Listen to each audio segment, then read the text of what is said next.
त्वमेव विद्वान् विवाय मृत्यु आत्मनं धीरं अजरं ध्रुवम्। ओम शांति शांति शांति।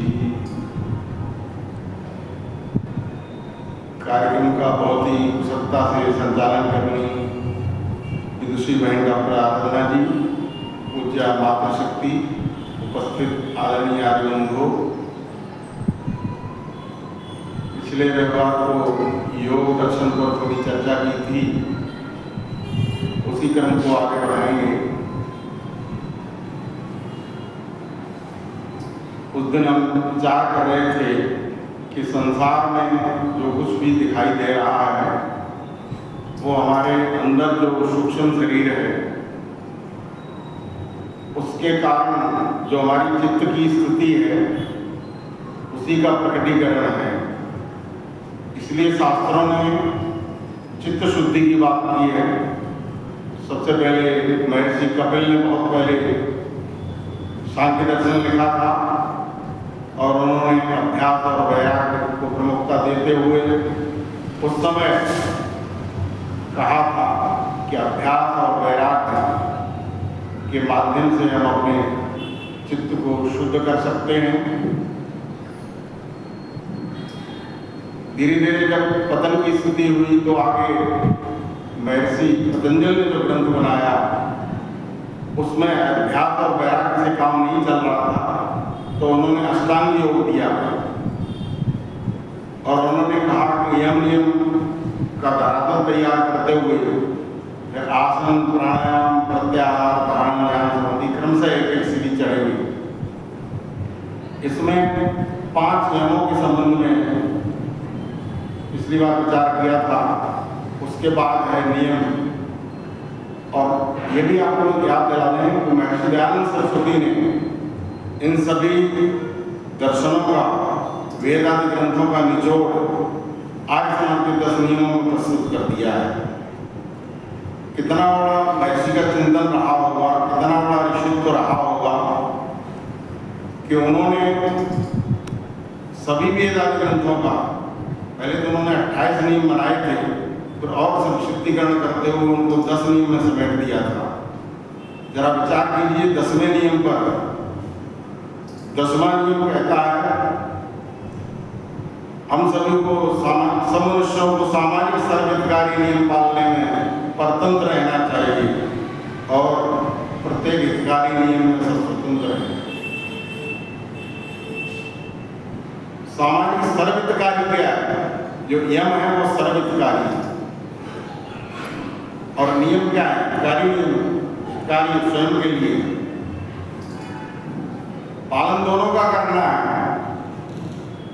यम अहिंसा, सत्यस्तेय, ब्रह्मचर्य, अपरिग्रह, ये सर्वहितकारी नियम है। महर्षि दयानंद सरस्वती कहते हैं सामाजिक सर्वहितकारी नियम पालने में परतंत्र का अर्थ है कि इन नियमों की पालना तो करनी ही करनी है, इनमें कोई छूट नहीं, क्योंकि ये समाज से जुड़े हुए नियम हैं।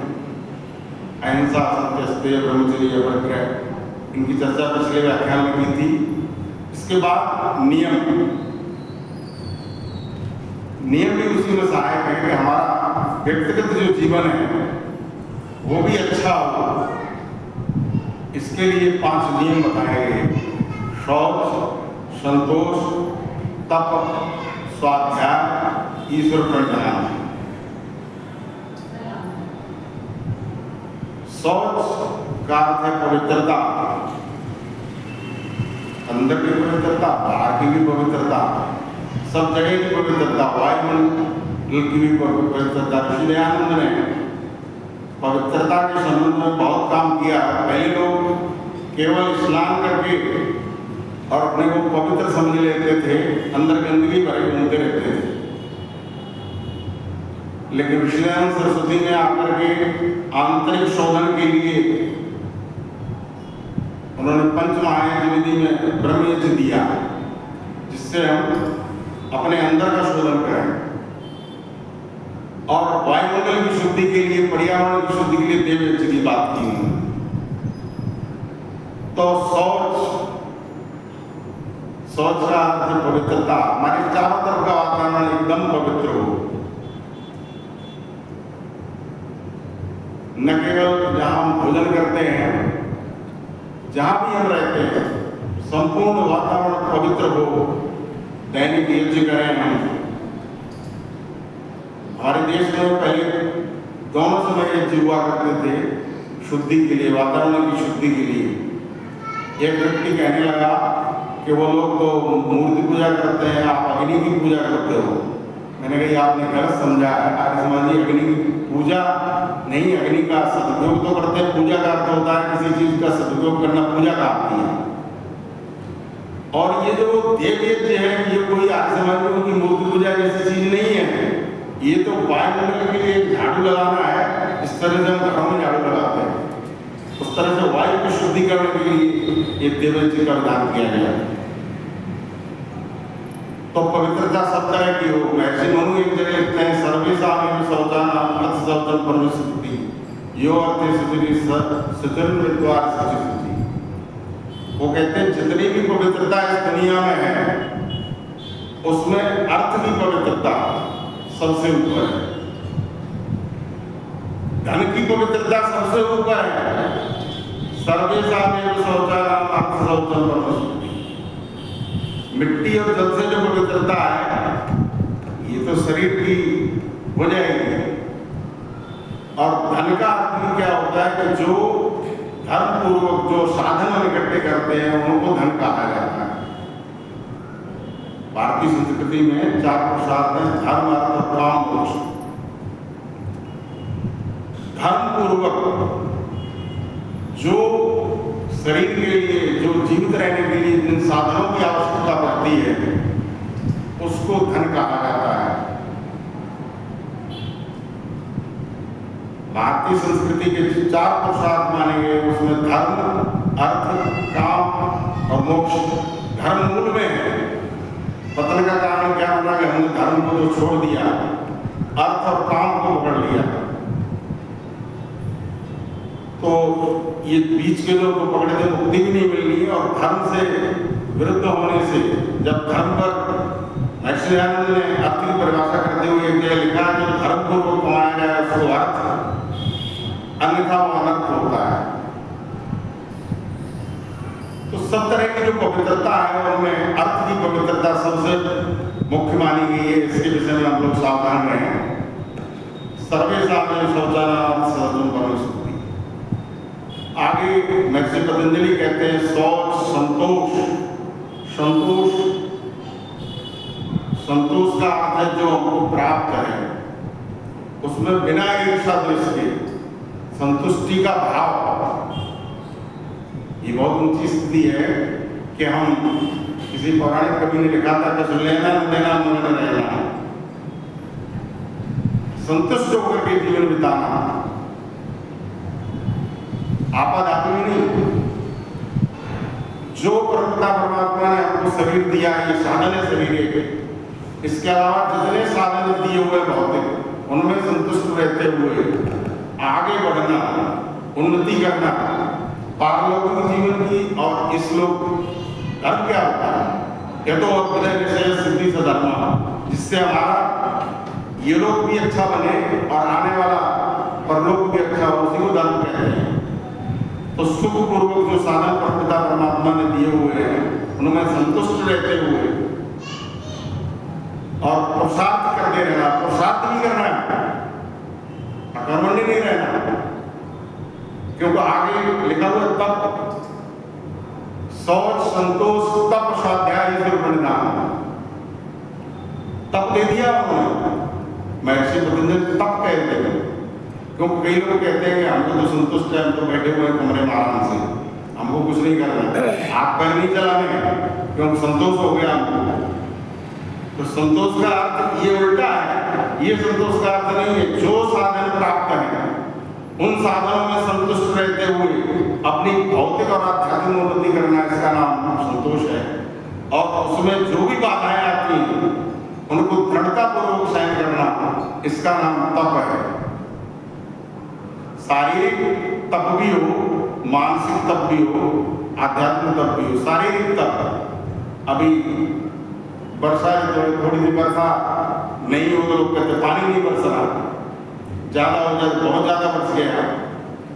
गर्मी पड़ रही है तो बहुत ज़्यादा गर्मी पड़ रही है, कब हो जाए तो सर्दी लग रही है। शरीर को ऐसा मजबूत बनाना ना तो गर्मी का असर हो ना सर्दी का असर हो।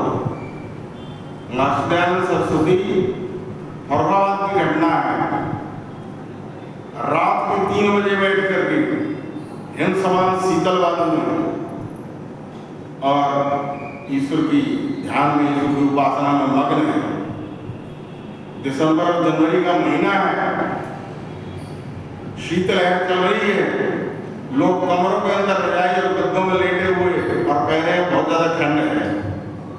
और एक कोपिनधारी सन्यासी अपने को इतना तपा लिया है उसने, शारीरिक तप और इसी तरह से मानसिक तप, मन को पवित्र रखना। जो ये जो योग दर्शन का पूरा है, योग दर्शन में चित्त की शुद्धि की बात की गई है। संपूर्ण चित्त, मन, बुद्धि, चित्त, अहंकार आदि जो अंतःकरण में होते हैं उसको भी कई बार मन कह दिया जाता है।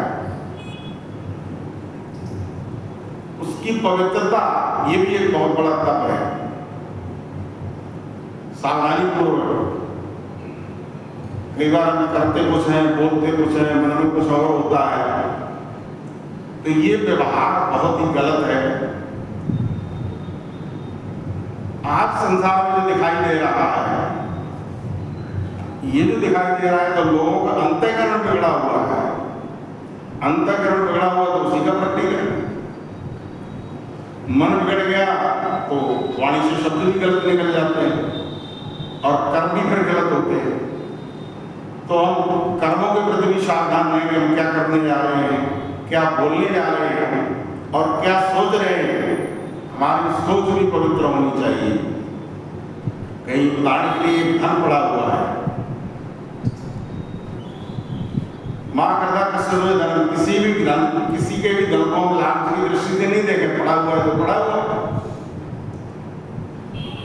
बहुत से लोग उसको मौका पकड़ के उठा लेते हैं, बहुत से लोग उठाना तो चाहते हैं लेकिन वो देखते चाह वो देख लेंगे, तो ये भी पाप है, ये मानसिक पाप हो रहा है।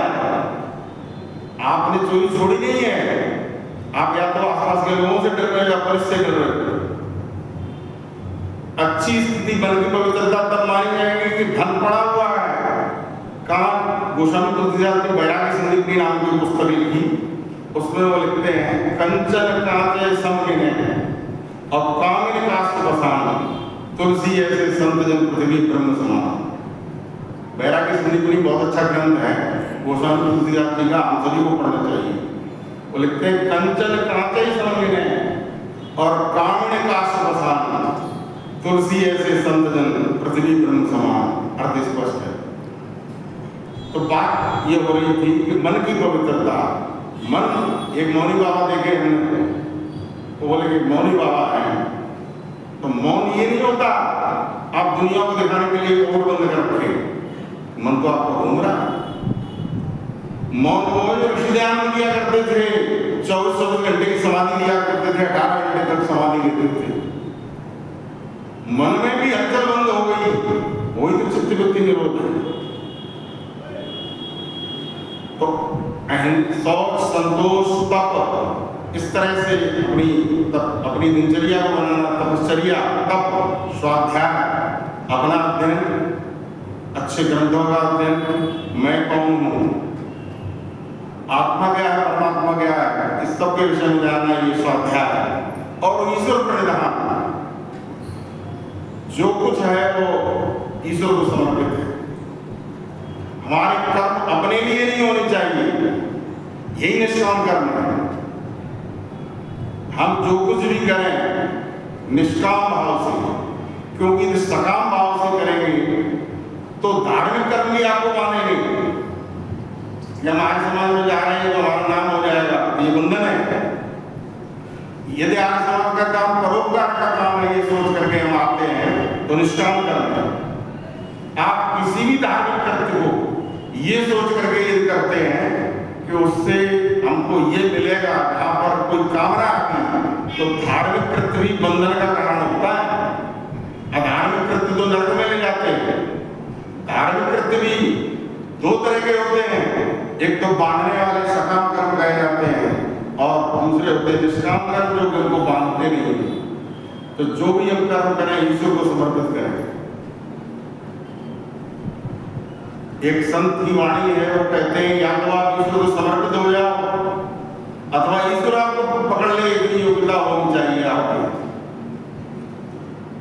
उसमें उन्होंने उदाहरण दिया बिल्ली के बच्चे का और बंदरिया के बच्चे का। तो बंदर का जो बच्चा होता है वो अपनी माँ को पकड़ लेता है, उसी तरह से ईश्वर को हम समर्पित होकर उसको पकड़ लें, अथवा इतना समर्पण कि ईश्वर ही हमको पकड़ ले। बिल्ली अपने मुंह में दबा करके घूम रही है, तो ये ईश्वर प्रणिधान, जो कुछ भी कर रहे हैं ईश्वर को समर्पित। ईश्वर प्रणिधान के माध्यम से हम जल्दी समाधि को पा सकते हैं।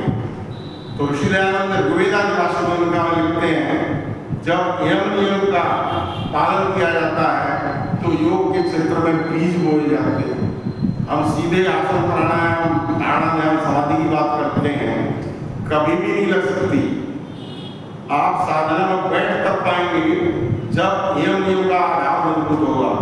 ऋषि दयानंद के ऊपर गालियां पड़ती थी, पत्थर पड़ते थे, लोग लाठियां बरसाते थे, लेकिन उनका चित्त विचलित नहीं होता था, चित्त शुद्ध था उनका, इसलिए समाधि लेते थे।